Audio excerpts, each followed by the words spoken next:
космическое пространство. Человек вышел в космическое пространство.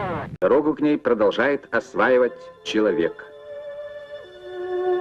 В Советском Союзе впервые в истории осуществлен выход человека из корабля в космическое пространство.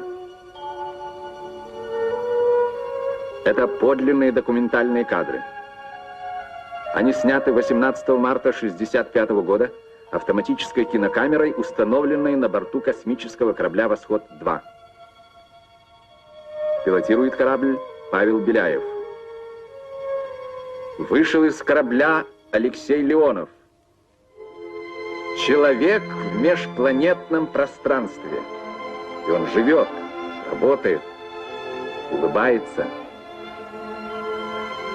Значит, люди смогут стыковать корабли, монтировать орбитальные станции, пересаживаться с ракеты на ракету, выходить из аварийных ситуаций.